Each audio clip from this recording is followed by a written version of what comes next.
السلام عليكم. وإذن سلامينا وإذن سودوينينا وحان إذن لنا هاي والله رمضان كريم وحان كسو نبض نقرني مقالة قردو صح ونكسن وحبيب فارح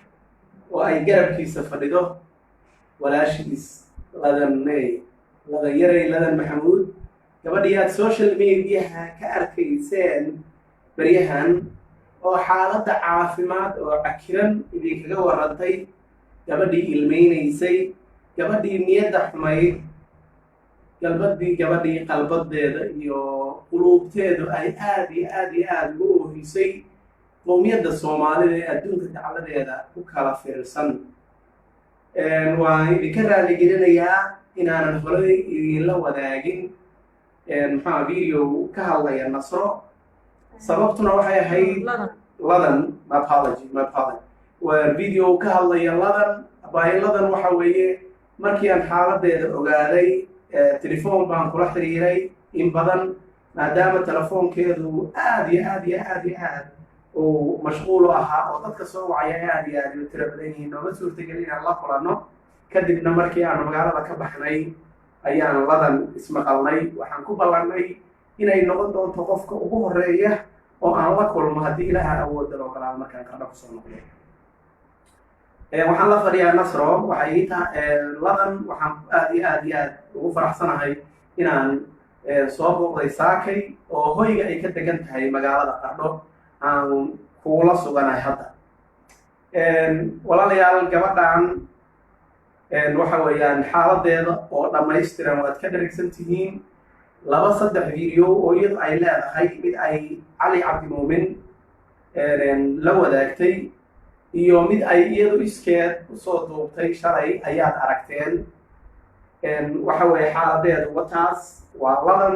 waa gabadhaa weeye gabadhaad mar hore iyo mar dambaba videoyaasha ku arkayseen waxaan rabnaa inaan xogteeda rasmiga aad ogaataan iyadoo emotional xaaladeed aad u kacsan tahay ayay idinla hadashay dad badan baa ila soo xiriiray inta qof ay isoo inbox garaysay oo videoga ladan ila wadaagtay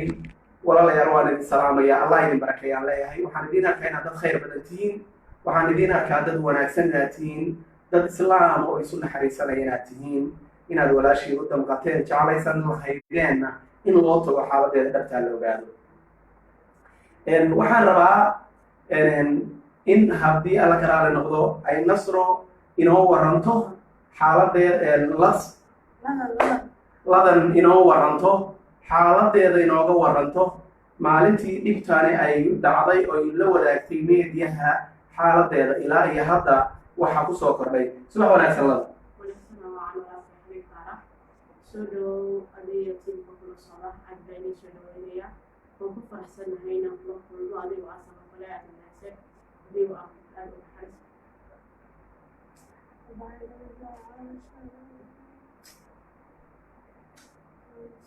هوي لدن ويدتكو way dareemeen xanuunkaaga way dareemeen dhibta ku haysa way dareemeen way kula xanuunsadeen taas way adduunka dacaladiisa oo dhan ay kala soo xiriirayaan taas way telefoonkaaga mashquul u yahay taas way telefoonkaagu uusan marnaba uusan firaaqo helayn waxaan ka dalbanayaa wax yar inaad calooshaada xagsatid waxaan ka dalbanayaa inaad dul qaadatid waa fiicnaanaysaa waxa weeyaan wixii dhib oo jira walaalaha diyaar u yihiin 200 oo qof oo kala duwan baa ilaahay shalay xalay la soo hadlaysay qof walba wuxuu rabaa xaaladaada dhabta inuu ogaado qof walba wuxuu rabaa inuu hawshaada ka qayb qaato qof walba wuxuu rabaa xaaladaada caafimaad inuu darso wax alaaliyo waxa ay noqon karto iyo meeshii lagula gaarsiin karo ayay dadku diyaar u yihiin waxa xalay la soo xiriirtay gabar dhalinyara oo magaceeda la yiraahdo Nasro Qoraansay waa dhalinyarada wadanka Norway degan magaalada Oslo waxay sheegtay inay lacag ku aruuriyeen ku dhow $2,000 ayna rabaan inay xogtaada iyo xaaladaada ogaadaan sidaas oo si la mid ah gruubyo kale oo aad u fara badan oo Yurubta degan ayaa kula soo xiriirayay marka waxaan rabaa inaad oohinta joojisid inaad dee annaga waqtiga qulubteeda iyo maaragtay waxa waaye wax yar sadkaysid aan dadka u warranno aynu xog rasmiya siino ay xaaladaada ogaadaan kadibna insha allah wixii kale oo lagu dhaqaaqi karo aynu waxayna insha allah marka wax yar dulqaado okay walaalayaal gabadhaan yartahay waa qof aad iyo aad iyo aad qulub qofka bini aadamka markuu xanuunsado xanuunku ka bato waxa weeyaan waxyaabo badan ayaan u ogolaanayn inay moogtahay ay emotionkeedan xaaladeeda qof ahaaneed ay caadi ahaato hadda markaan la kulannay oo isi soo raacnay markiiba waxay codsatay inaan dhakhtar marino sonkorteeda aan cabirno markiiba dhakhtar baan geynay sonkorteedii baa la cabiray ilaa 400 bay maraysay waxay ii sheegtay marka dawadii xalal loo soo qaado dawadu ay guriga u taalo marka xaaladeedu dee qof sonkor qabto oo dhiigkar qabta oo qalal miyo dhicitaan qabta iyo neerfa iyo wax noocaas waad garan kartaan waan u mahad celinayaa qof walba oo ladan la soo xiriiray waan u mahad celinayaa qof walba oo ladan dhaqaale kusoo hagaajiyey waan u mahad celinayaa qof walba oo isku dayay inuu qalbigeeda iyo qulubteeda dejiyo waa fiican yihiin dadku waa aad iyo aad iyo aad dad wanaagsan weeye meel fiican baad wax marinaysaan dadaalkiinu waa dadaal khayr qaba waxay ii sheegtay in dhaqaalo fiican soo gaaray ilaahay bay mahad u sugnaatay waa idinkaga mahad celinaynaa dadka awooddaas iyo caqligaas iyo garaadkaas aruuriyey oo walaasheed usoo akhbaaray haddii ay dhaqaale hesho waxay heli kartaa dhakhtar dibadeed waxay baasboor mu leedahay waxay leedahay baasboor soomaaliya waxaa loo raadin karaa fiisayaal waxaana lagula soo tacaali karaa waddanka banaankiisa sida waddanka turkiga oo kale walaalayaal marka haddii aynu intaas samayno oo dhaqaalihii u raadino oo dhaqaalo fiican uu jeebkeeda galo oo ay muxuu ahayeeto lala raadiyo inay fiise hesho qofta noocaas oo xaaladeeda ujeedaan waxaa laga yaaba qulubteeda iyo dadnimadeedu inay soo noqoto markay waddamada kala tagtana insha allah waxa weeyaan dee waxa weeyaan hadda neerfahaas iyo kale iyo dhicitaanka ay dhacaysa iyo moogtahay in dawooyin ay u heshaa suurtagala sidoo kale waxaa suurtagala in la xadadi karo xaaladeeda sonkorta iyo dhiig karka iyo wax noocaasa qofku hadduusan tabar lahayn hadduusan awood lahayn haddii uusan heli karin wax uu markiiba meeshuu rabo ama dantuu rabo ku qabsado waxyaabo badan baan u saamaxayn in wax badan u hirgalaan aad iyo aad iyo aad bay sharaf noogu tahay waan waraystay intaan haddaayay toola aanan soo fuulin gaariga waan waraystay waxaan ku idhi maxaad dhaqaale heshay waxay tiri dhaqaale aad iyo aad iyo aad iyo aad u fiican ayaan helay bay tiri hadda lacag 3,500 miyahayd ayaan dahabshiil kala soo qaaday lacag kale oo intaasoo kale maxay tiri lacag kale oo $7,000 waxa weeye ilaa shalay ayay u timid lacagtaas akoon ayay furatay akoonkaasay ku jirtaa 7,500 maantaanu soo qaadnay $9,500 weeye sahal wax ku jira miyaa jira lacaga ugu jira waxaad hadday isku waxaysato way fiicnaan karaysaa insha allah awood baynu yeelanaysaa waxa aad iyo aad wax looga xanuunsadaa waxa aad iyo aad iyo aad ihaano u ah waxa aad iyo aad dambi u ah in gabadha maskiinta ay xaaladeeda u jeedaan oo la dhacaysa dhibta iyo xanuunka oo u bareertay inay social mediaha wajigeeda iyo gabarnimadeeda ay soo dhigto oo dhibteedii shacabweynaha Soomaaliya la wadaagto in shakhsiyaad ay telefoon u soo dirayaan una dhaaranayaan iyagoo ugu hanjabaya inaysan lacagta calfanayn marka qofka noocaasa oo sidaas samaynaya oo ilmaha yarka u hanjabaya oo u dhaaranaya adeer maalin Ramadaan baa lagu jira ilaaha subxaanahu wa tacaala koonka haysta baan kugu dacweynay ilaah baan kugu dacweynay wax kale kuma dhigi karno ilmaha yarka ay xaaladeeda u jeedaan oo dhibta haystaad u jeedaan oo saa u dhiban qofka inta soo waca u hanjabaya u dhaaranaya oo le waa ku dilaynaa iyo lacagta calfan maysid waxa weeyaan haddii wax kaloo kugu samayn karna male islaamnimadii wada dhalashadii soomaalinimadii rixinkii wixii laysu ahaa damiirkii qoyanaa gabarnimadeedii ayaad ku tumatay marka qofkaas waxa weeyaan sidaa yeelaya ama shakhsiyaadka isku dayaya inay gabadha yarta u hanjabaan oo dhibaateeyaan wax kaloo dhigi karna male allah subxaanahu wa tacaala caafimaadka ku siiyey garaadkaaga muxuuha ku tusay adoo caafimaad oo inaad qofta yarta ay xanuunsanaysa aad u hanjabtid haddii allah ku dacweyn allah naga kaa qabanayo wey annagoo kuma naqaan meelaad joogtid ma garanayno waxa weeyaan inta aan idin yidhi iyada ayaa ila wadaagtay marka waxaan rabaa inay nasra ku celiso ladan ku celiso mar kale in muxuu ahaay toole qof cidda ku hanjabtay waayo xalay horta shalaa casirka waxaa shawaay lambar 9 dambeeya wuxuu yidhi waqaqaana shalay lambar ku daba joogay daabshiil baa gashay lacag baa kasoo qaaday amal baa gashay kuutaale waxaan ku haday daba gashay maxaa iga rabtaa waa su-aasha aan weydiiyey wuxuu yidhi awal baa tiri walaal malihii hamoodin beeyo inaad walaal leedahay ugu weyna madax kaa jibin doono lacagta aa qaadanaysa dimacaan waxaan ku yidhi risiq ilaahay ii qoray qof bini aadan igama qaadanayo naftan ilaahay baa iga shay maalinta ilaahay ii timaadana waa iga qaatay marka walaalkay baa tahay adoo haddaa cadow ii tahay walaal baa ku aqaanaa marka aniga ilaahay dartii wax baan kaaga cafiyo qalad kastoo aad iga galaysid iyo cayd kastoo ay caynaysina jazaaka allahu khayran jazaa axsan allahu ilayk baan kuli kadib telefoonka ugu dhimay maqrib markii loo soo baxay nin daaranaya oo magaca ilaah ku dhaaranaya oo wuxuu ku hadlaya aadan fahmay oo caytamaya oo waalid cayni waa soo wac waxaa ku yidhi walaalow shaydaan baa wax kaa kuu qurxinaye kadib intaa iskugu noqon ilaahay ku abuuray ka cabso aniga walaashaa miskiina nahay dalkiiyo duruufka igu baday inaan social media soo istaago anigoo og inaan gabarahay anigoo og inaan social media aysan wanaagsan qofka ilaahay wajigiisa soo dhigo haddana dantu markay ka adkaato waa soo bandhigan social media inaan soo dhigo qofka bini aadamkaana runta dhaawaca qalbiga ah dhaawaca qalbiga qofka bini aadamka ah lama dareemo laakiin jirka nabar markuu kaaga yaalo qof kasta walaalkaya u sheegaa dhaasa nabarkaana ay gaaray marka saas darteed baan ku yidhi walaal ama lacagtaan calfado ama noloshaan calfado haa waxaan maqlay wala jaaliyada guriga kuu ballan qaaday saanaan maqlay guriga gurisiyaa maqlay waa kase ama guri anaa igu guursanaysaa guri ama madaxaan kaa sheeganay ninkii dambe waxaan ku yidhi guriku waa calaf waa wax aad iyo aad looga xanuunsado weeye walaalayaal waa maqlaysaan afkeeda ayay ka sheegtay dadyowga sida qaabka daran gabadha yarta ula dhaqmaya ladan videogeeda waxayna ugu horreysay daracad ayay la wadaagtay shalayna intaas oo dhaarood oo kala duwan ayay la kulantay waxa weeye xaasha lilah anu dhaqankaas dhaqan aan naqaano maaha in dhaqan gabdhaha loo hanjabo dhaqan gabdhaha loo handado dhaqan gabdhaha hantidooda iyo shilimaanta jeebkooda ku jira lagu xisaabtamo waxaan anagu naqaano maaha marka nimanka noocaasa oo kala duwan oo garaadkooda iyo caqligooda uu siiyey inay gabadha miskiinta ay ama handadaan ama u hanjabaan ama intay baqdo lacagtaas wax kaga celiso waxaan idiin sheegaynaa walaal ma dhacayso lacagteeda iyo hantideeda iyo waxay leedahay magaceeda ku qoran jeebkeeda ku jiraan iyo akoonadeeda cid ka qaadi kartana ma jirto inta ilaahay anagu adduunka dushi saaranahay puntland maamul baa ka jira dowladnimaa ka jirta sharci iyo kala dambeyn baa ka jirta waxa weeyaan marka ninkii handadi kara ladan oo lacagteeda ka qaadi kara oo u imaan karow annaga nagu soo hormar marka ugu horreysa walaalka cali edab darro weeye dhaqan xumo weeye waxaa la qaadan kara maaha waxaanu idinka yeelaynana maaha okay walaalayaal waxa weeyaan aad iyo aad iyo aad iyo aad bay ii farxad gelinaysaa inaan ladan la joogo saakay inaan u imaado inaan xaaladeeda idinkaga warramo sidaad ogtihiin dadku waxay aad iyo aad iyo aad iyo aad su-aal uga dhigayaan muxuu ahaayey toole u soo celinayaan telefoonada ladan ay isticmaasho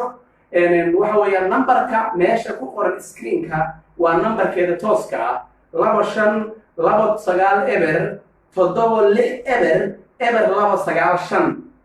telefoonka ku qoran meesha screenka aad arkaysa waa numberkeeda marka hadduu mashquul noqdo ama hore laydinkaga qaban waayo micnuhu maaha numberku inuusan shaqaynayn numberku waa shaqaynayaa sidoo kale dhaqaalaha aad soo diraysaan haddii xuduudda ama limitka uu idinka diidana waxa weeyaan dee walaal wax walba waxay leeyihiin akoonku limit buu leeyahay hadda akoomay furatay waxaan rajaynaynaa numberkan si dadka lookalka lacagaha kugu soo diraya ay mar walba u isticmaalaan oo ugu furnaado waxaan kaa rabnaa mar walba inaad lacagaha ka saartid limitka telefoonkaa waa intee 10 kun miyaa laga dhigay telefoonka 60 10 kun miyaa ka dhigeen dolis miyaa u tagtay good 10 kun oo dollar ayaa limitkiisa waxba dhimale hadda akoon haddaad furata looma baahna 10 kun oo dollar waa beelo marba lacagta kusoo dhacdo ma ka saaran akoonada ku wareejinaynaa mar walba available buu sidaa lagu ahaanaya go ahead waxaa dhacday gabdho hawareerahay dhaleen inaan hawareershii waa xaq uma lahan oo in badan aan caawimaad weydiistay oo UK jooga baraha bulshada waxay soo dhigeen lada way waaranta ladan annagaa naqaana hawareertii baa dhashay waa run hawareertii way dhashay laakiin xaggee ugu weydeen maanta walaal yeeshay ma markaa walaal yeeshay maanta cadow yeeshay aniga ummadda islaamka walaal ah ilaahay baan la walaaliyay kelimada laa ilaaha illa allah muxamadu rasuulullah baan walaalkuna aniga shakhsiyaadka meelaha soo dhigay ladan waa waalan tahay horaa ii waashinu qalbigayga dishay laakiin maanta alxamdulillah garab baan haystaa ilaahay baan isiiyey waan ku faraxsanahay walaalayaal waxa weeyaan gabdhahaas abaaya ay la hadlayso oo Great Britain degan de kolley waa dad ehela wixii iyaga dhex maray iyo wax xaaladoodu tahay waxa weeyaan de waa family businesskiis geli mayno laakiin waxaan idiin sheegaynaa oon markhaati ka kacaynaa inay gabadhani xanuunsan tahay. qofku ma raadsado xanuun, qofku ma sheegto wuxuusan qabin. waxaan markhaati ka qirayaa anigu xabiib ahaan oo saaka la socday markii aan ustaadka geeyo dhiiggeeda sonkorta cabiray inuu 400 marayay. marka way xanuunsan tahay, waxa weeye xaaladeeduna waa sidaa. waxa weeyaan dad badan oo kala duwan ayaa gabadhan wax u soo diraya, dad badan oo khayr badan baa danaynaya inay garab istaagaan oo caawiyaan, dad badan oo aad ayaa doonay. marka waxa weeyaan qof walba oo wax sadaqaysanayaahi way istaahishaa, wayna idiin baahan tahay walaashiin. wixii aad usoo dirtaan ladan oo akoonnadeeda ama telefoonadeeda kusoo dirtaanna ilaah akoonka leh waxaan idin leenahay miisaanka aakhira haydin geliyo, ilaahay haydin buuxiyaan leenahay. walaalayaal waxa weeyaan adduunkan waa maalmo kooban. gabadhan yartaa xaaladeeda iyadaa idinkaga warrantay. waxa weeyaan wixii jiray sheegtay. dad badan oo ehel ah, dad badan oo xigto u ah, dad badan way jiri karaan. wixii marka reer ahaan iyagu ay kala kulantay kollay haddii qabiiladeeda ama qoyskeeda hoose ama ehelkeed ay ku filan yihiin xaaladeedu sidaa bannaanka uguma soo baxdeen. anigu sidaasaan aaminsanahay. laakiin u malayn mayo qoftan qof waalan maaha, kumaanaan adag annagu calaamado waali ama xanuun ka baxsan ka bini aadanka ilaahay sameeyey uu la nool yahay. sonkortu waa xanuun jiro weeye, waa cudur dilaayo, waa la og yahay. waxa weeye qalal baa jira, muxuu ahaa suuxdimaa jira, muxuu ahaye toole way dhacdaa sidaad maqasheen. haddii qofka intaasoo cudurraa ay isugu darsoomeen, gabarna ah keligeedna ah, waxa weeyaan siday sheegtay guursatay intaasoo jeer, muxuu ahaye toole waxay saaka ii sheegtay waxaan idhi carruur ma leedahay, waxay tidhi carruur malihi. waxay ii sheegtay mar walba markay urka yeelato oo ilmuhu 3 bilood gaaro inuu soo dhaco, soo mahayn. marka 3dii oday nin oo aad guursatay xanuunadan adigu hadda aad noo sheegtay oo sonkorta iyo xaaladahaas jira unbay kaaga tageen miya? mid walbana wuxuu yiri kii ugu dambeeyay qiyaada bil baa kala maqana oo saasaan u deganaa. waxaan ku yiri walaal waa xanuunsanahay, xanuunadaasaan qabaa walaal macaan, maanta dad mas'uuliyadeeda qaadi karin waxba dhalaaqayaan fiirin. aniga waxaan u baahanahay qof garab isiiya, farxad isiiya, nolol isiiya, aan helo guri aan ku hirto. waayo qofka beeskiisa waa nolosha. gabadhu waa inay heshaa meel ay ku noolaato, ay raaxo ku haysto, ay kasoo kacdo. waa inay heshaa meel ay ka helayso $1 ay kamid ku garato. waxaan u guursanaya maaha inaan anigu nolol ka helo kale, laakiin waa inaan helo guri aan ku dago iyo xasilooni iyo awlaad siciida iyo qof ii mas-uula. mar qof walba wuxuu dhaha mas-uul baan ka amaan dibida qof naag suuxaysa waadani maa dhacaysa tamar warqadda xataa maakin 4 beri kadib message warqadda waa ninka hadda ugu dambeeyey oo labada kalena xagma boosaasa reeraha ku dhismaayeen. waa garta marka Garoowe iyo Qardho iyo Boosaaso saddexdaada reer ahaa. hadda 25 sano inaad jirtaan la sheegay. saddexdooda marka la isku daro meeqa sano ayaad reer leedahay? 4 sano oo 25 ka mid ah. okay, kan ugu horeeyay kulligood madaa guursaday? kan ugu horeeyay waxaa la igu daray fahamka igu daray 2 sano jira. ninka dadka ay u tageysiiyaan waa garta tigii hore la sheegay dhalay nabarada nabadana aan la suuxanaysiya ka dambeeyay. waa garta intii dilay guri waa la igu xiray.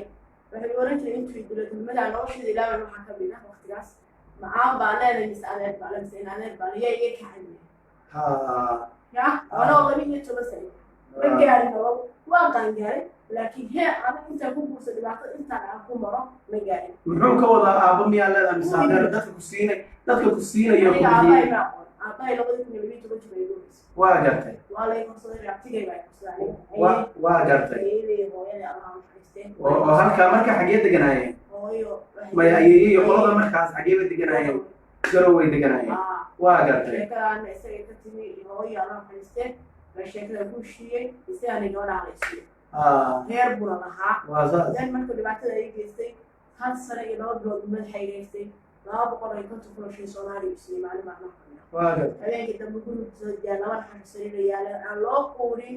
qof aan nolosha ka dhacaan loo quurin. waxaa dad nolosha iyo quurtay wala nolosha ka shaqo bayma doore baa wala baa macaan kugu talagalay in xaga qaasan. okay, walaal waxa weeyaan aniga kolley reerkaagu ama reertigaa ama dadkii aad markaa la noolay kolley gabar bay ku arkeen nin baa malaha soo weydiistay amay kula jeclaadeen kolley iyaga xumaatay inay ka wadaan u malaynayo kolley waxay islaayeen gabadhiina deegaan iyo nolol iyo life wax u sameeya laakiin qof walba isaga qaladkiisa wixiisa wata xasha lilaahi waxa weeyaan haddeer 25 sano jirtaa feerkaama jabna muuqaalkaaga waa okay hadda waxay la tahay qof walba adigu kuu baahan yahay haddii caafimaadka aad hesho oo aad dawo hesho oo dhakhaatiir hesho dhaqaalana hesho marka adaa xor noqonayo ciddii aad doontid iyo ciddii dabcigaaga iyo dadnimadaada ku darto adaa markaa raadsan doona marka ladan waxaan kaa dalbaynaa insha allah xasha muxuu ahaaye tol aabe xagee jiraa aabe hargeysuu jiraa marre hargeysa aabe boormaa ka soo jeedaa maasha allah aabana hargeysuu joogaa insha allah aabana waa wacayna waa la xiriiraynaa dhibna ma jirto waxa weeye boorama haddaad muxuu ahaaye tole ka soo jeedid iyo haddaad garowe joogtid iyo haddaad qardho joogtidba gabar soomaaliyeed baan kuu aragnaa wax xuduuda oo noo dhaxayn kartaa ma jirto gobol iyo qoys cid lagu xorgoyn karta ma jirto gabadhayadii baa tahay deegaanka aad joogtid oo aad deganayd oo aad ku kortay dadkaysaad ka mid tahay aad baan ugu faraxsanahay inaad ku qanacsan tahay inaad ka soo jeedid gobolada waqooyi soomaaliya sidoo kale aad ku faanaysid calankaagii ma garatay annaga mar walba waxaad noo saaran tahay madaxa mar walba waxaad noo tahay ladan mar walba waxaad tahay gabadhayadii mar walba waxaanu nahay abtiyaasha ehelkaagii iyo xigtadaadii gabadh soomaaliyeed aad iyo aad baan ugu mahad celinayaa qof walba soomaaliya oo ladan u damqaday oo garabka u dabciyey oo dhaqaalo u soo diray oo shalay la xanuunsaday waxaa inboxka iigu soo diray videoga ladan dad ka badan 150 qof ka badan asxaabtayda saaxiibadayda dhow intii aan garanayo dhandal iyo dibad farxiyo kaba yare iyo intaasoo qof oo welnowna dadka muctarifka soomaalida dhexdeeda ka ah waxay iga dalbadeen inaan ladan u tago oo ladan garab siiyo oo ladan video ka soo duubo oo ladan la wadaaga xanuunkeeda dadka si ay dhaqaalo hesho waxaan idinka dalbayaa dhaqaalaha aad ugu talagasheen ladan inaynaan istaajin ee aad u soo dirtaan aad xawaaladaha u soo marisaan dahabshiil baad usoo dhigi kartaan amal baad usoo dhigi kartaan dadka localka ee puntland ama soomaaliya joogana telefonkeeda ayaa usoo diri kartaan dhaqaalaha ciddii doonaysa lacag isku xiran inay soo dirto oo anigay soo mariso ladan leedahay si xushmad leh ayaan idinkaga soo gudbinaynaa insha allah idinka oo iyada oo live-ana waan la wadaagi doonaa bayladan intay joogto qardho iyo sraunka ama maxaato ama xuduudaha puntland annagaa mas-uuliyaddeeda qaadayna gabadhayadii weeye ehelkaygii weeye xigtadayadii weeye waxaana rajaynaynaa in aysan ilmo dambe indheheeda ka dhicin oy ku qanacdo intii ay la wadaagtay ehelkeeda iyo xigtadeeda iyo soomaali weynta sharafta iyo karaamada badan oo iyagoo qoys iyo qabiil lahayn usoo damqanaya oo u dadaalaya waxa weeyaan waxaan mar labaad u sheegayaa walaal nasro lalansay nasro qooraansay oo reer norweya oo ila soo hadashay iina sheegtay inay lacag $2,000 u hayso walaal waan la joogaa ladan waanu soo booqanay xaaladeeda dhabta ahi waxa weeye waa qof xanuunsan oo garab iyo gaashaan inooga baahan qofku markuu faygaraynayo oo isku dayayo ama iska keenkeenayo waxa iyo marka wixiisu dhabiin waa kala dhabta waxaan kaa dalbanaynaa in maaragtay dadka kuu damqaday oo muxuu ahaye tool kuu xanuunsaday oo muxuu ahaye toole ay dhibtay oohintaadu oo ay dhibtay nacam sida aad u cabanaysid ilaahay hortiis waxa weeye waxaan kaa dalbanaynaa muxuu ahaa ladanay inay intaas oo dhan aad la wadaagto dadkaas inay kaa dhab yihiin because waxa weeye dadku aad bay u xanuunsadeen aad bay u damqadeen telefoon way kala joojin waayeen sidee bay ku dhacday iyadu qarre kula joogtay inaad ula tegin bay yidhaahdeen haddee markii aan videoga arkay isla markiiba waxaan isku day inaan kula soo xiray way shaqayn weye intaan maanta kula joogaan igu filan telefoonkaaga iyo mashquulkiisa iyo dhibtiisa iyo xaaladiisa walaal macaan okay weye hawsheennu meel fiican bay noo maraysaa bilow fiican bay leedahay dhaqaalihii wuu soo bilowday meel fiican buu marayaa fadlan waxaad ugu talagasheen gabadhaas ha ka istaajinina si hagar la-aana qardha ayay ku sugan tahay waxaan kaa dalbaya inaad qardho ka tegin inta hawshaadu ay meel ka fadhiisanayso okay walaalayaal macaanto sidaan haddaa idiin sheegay abaayo waxaan kala soo qaaday bangiga dahabshiil $3,500 lacag $7,000 amal bank ayay ku jirtaa aad bay u fiican tahay wixii loo soo diray oo dadku rihinkaa usoo direen oo ehelkaa oo rag iyo dumarba oo dhallinyarada cuqaasha waxgarad kale waxa weeyaan way heshay wixii kale oo usoo socda waddadana waxaan rajaynaynaa inaad usoo dedejtaan annaguna waxaan isku dayaynaa waddadii kale ama ciddii kale oo la mari karno in ay hesho caafimaad ama dhakhtar waddanka bannaankiisa waxaan u raadin doonaa fiisayaal haddii aad ka raali noqdo waxaana rajaynaynaa insha allah dad yowga kale oo waxaan la xidhiiri doonaa shakhsiyaadka ama mas-uuliyiinta puntland u joogta dowladda federaalka muxuaha noogu jirta ama qof walba oo soomaaliya oo garab naga siin karaa inay gabadhaasi hesho fiisa turkiya ayaanu dalbanaynaa insha allah kadibna waxaan rajaynaynaa iyadoo magac iyo maamuus loo sharafaysan markii dayuuraduhu furmaan inaynu gabadheenna aynu u dirno waddan dawo iyo dhakhaatiir leh ladan way fiicnaanaysaa waadna ka shaqaysa inay fiicnaato oo qalbadeedu maxaa isku dayaysaa doraad markaa videoga sidee baad u kulanteen oo xiriirteen adiyo cali cabdimuumin aad baan ugu magacelinaya mar walba waayo waa baahiyaha soo baahiyey baahiyadayda wallahi isagoo igula tali inaan baahiyo aan xishoon aan waxba qarsan walaalahaygaa soomaaliyeed cali baan la hadlay cali haddaan la arrinta anaga kusaaisaaiisa cali isla markii wuxuu ugu fadka ku jir qof baan raadinay in saacadiya ku yimaada wuxuu yimaaday waa ina xayir wuxuu joogaa garowe ina xayir baa wila qofka dajoorka ugu soo xiraya wiila cali dhalinyare wuxuu ugu soo xiray isla galabtii dambe alxamdulilah cali aadan muumin videogii baa loo diray anigoo aasha ursida waayo waxaan ahaa gabadh aan boontuwan awoodinay kilimuka waa fahmay si fiican baan u fahmay cali waa aqaana nin suxufiya oo waddanka turkiga jooga hadda weeye waqti badanna ka shaqeynay saxaafadda magaalada muqdisho ka howlgasha maxaa ku dooratay cali oo boqol wariye oo puntland gudaheeda jooga muxuu ahayd ula xiriiri weyne especially qardho waxaa jooga daartan la yidhaahdo maalabaan maaladeen waxaa ku xaraysan almost 12 telefishin suurtagal ma kuu noqon weyday inaad suxufiyiinta reer puntland halkaa joogta midkooda cod kaa qabto waliba xilli habeena oo ilaahay ogeyay saacahay qaali aadan aniga la dhawra ibraahim saddex waxaan ku yidhi ibraahim xaaladeeda ku jirtaa ibraahim wuxuu yidhi xaalad waxaan gelay xaaladda social media faamilka sida cali shaqo faamilka baan idinsa la wadaagaya ugu dhahay haye adi inta arrintuu ka gaabsaday marka alxamdulilah hadda qarna goormaa timi qarna waxaan gelay kudaad soo dhacay habeenku daadku soo dhacay galabtiisa baa igu barokeen waa gartay okay si fiican okay waxa weeye wax wanaagsan cali aadan muumin waa suxufi soomaaliyeed waa uga mahad celinaynaa sida walaaltinimada ku jirto uu baahidaada u baahiyey wax wanaagsan buu qabtay khayr badan buu qabtay marka waxaan reasonkan sidaa ku weydiinay waxa weeye waxaan u qaatay in ay ka cudur daarteen qolyaha puntland joogaay inay muxuu ahayd toole ay afkaarahaaga iyo codkaaga ay baahiyaan okay weeye walaalayaal ladan waatan way fiican tahay sidee baad dareemaysaa markii videogaas cali kaa duubay la baahiyey iyo maantay jawigaa ka waran laakiin maanta waxaan ahay qof leh qof maraqasha oo leh ehel oo leh garab oo leh walaal oo maanta garanaya hebel maanta u ooyay ilaahay maanta u ooyay waana alxamdulilah ilaahay baana fadliga iskale waayo maanta ummadda ilaahay baa walaalahay ah oo salaad aan ku walaaloonay kelmada tawxiid laa ilaaha ila allah muxamad rasul marka aad baan uga mahadcelinaya boqolkiiba 99 waxaan leeyahay jazaakum allahu khayran jazaa axsana allahu ilayk ilaahay dembigiina kii waaskii maa dhacdo wallahi xaqiiqata qof walba isagoo ooyay soo wacay qof walba isagoo ooyay soo wacay dadka wax iisoo diraxa ka midnay ma yaro isteesaraankiya boonti baa haystaa boonti baa ku soo waa dareen oo qof dhiba dareemi wax aad iyo aad loogu faano weeye in waqti 48 saac ka yar loo soo jawaabay oo garabka loo dabciyey oo loogu soo naxariistay walaasheen aad baan uga mahad celinayaa cid walba oo isku dayday cid walba oo ladan garab istaagtay cid walba oo telefoon kula soo hadashay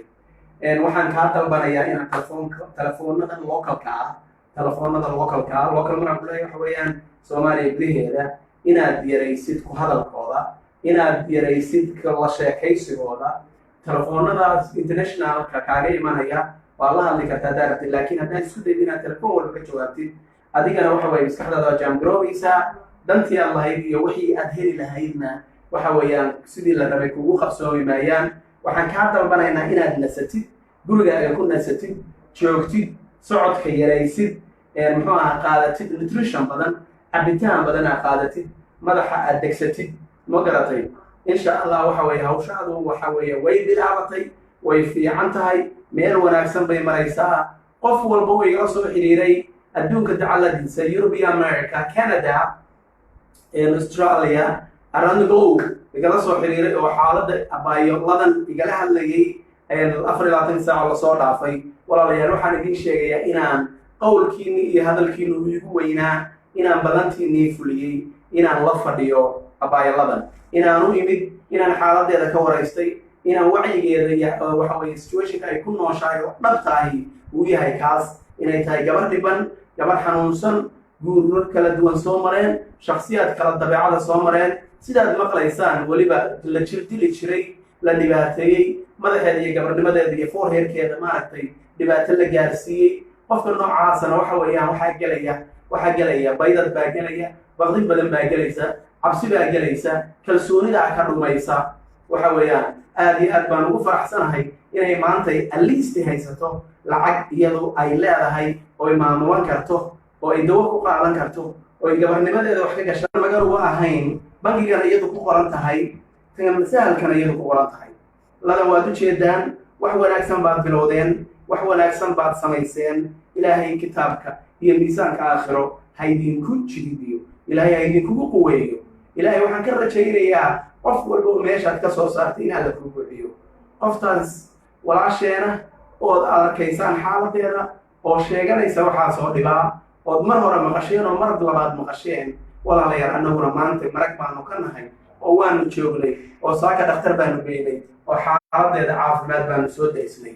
insha allah waqti kooban baa inoo haray dhaqaalahaas hadduu soo aruuro waxa weeye insha allah waxaanu rajaynaynaa waxaanu la xiriiraynaa walaalaha muqdisho jooga ciduu doono soomaaliya ka ahaado waxaan dalbanaynaa in naloo raadiyo visa waddanka turkiga oo kale insha allah na waxaan rajaynaynaa marka dawladuhu furmaan walaasheen inaynu wado helno inta ka horeysa waxaanu ku sugannaa qardho waxaanu haynaa xiriir si toosa telefoonkiigu ku furan yahay saacaddaad doontid iyo xilligaad doontid baad soo wici kartaa aan ku imaanayaa dan allaale iyo ciddaad dantaadiga yeelato way kuu fulaysaa walaalo macaan kalsooni buuxda qaado waan kula joognaa annagaa garabka kuwaas ku bullying kugu samaynaya dardarada kugu samaynaya oo ku baqdin gelinaya oo kiiska iska waalaya oo ku dhaaranaya waxa weeyaan next time ay kusoo wacaana telefoonada nala wadaagay haddaan naqradooda haysidna hadda waxa weeye waan qoranaynaa waddankan system baa ka jira waxa weeye kala dambeyn baa ka jirta puntland waxa weeyaan ma aha faaq iyo kibir iyo muxuu ahaa ishandadaad iyo qof loo goodiye iyo gabar la baarta iyo sheekooyinkaa kama shaqeeyaan cidda ka yeeri mayno marka haddaad u bareertaan inaad ladan handadaan ama u dhaarataan haddee waxaad ogaataan walaala waxa weye waa la taraagrenayaa telefoonadiina meelahaad joogtaan iyo goobahaad joogtaanna waa la ogaanayaa waana laydin facsharaya intaasaan idin sheegaynaa xashaa lilah aad baan ugu faraxsanahay waa ku kalsoonahay qof walba oo videogaan daawanayaa ladan baan la joogaa inuu videogaan sheer gareeyo si uu adduunka dacdadiisa u gaaro walaala la wadaag asxaabtaada videoga sheer gareeya inta ku jirtaahay ama arkaysaa walaal ha sheer garayso si ay ladan muxuu ahaa dantii ay lahayd oo ay meediyahan usoo gashay oo ahayd inay xaaladeeda caafimaad lagala qayb qaato ay gaarto walaalayaal qofkii wax u soo dirayo waad mahadsan tahay waan idin sugaynaa waxaanu ku sugannahay qardho aniga iyo ladan iyo walaalaha howlahan igala shaqaynayay oo ay ka mid yihiin fartuun calili iyo ifraax cabdulkariim ciye aad iyo aad baanu idiin salaamaynaa waxa weeye waxaan rajaynaynaa inaynu si toos usoo xiriirno abaaye u tagnay abaaye waa la joognaa waana ku faraxsannaa inaan soo booqannay ladan saakir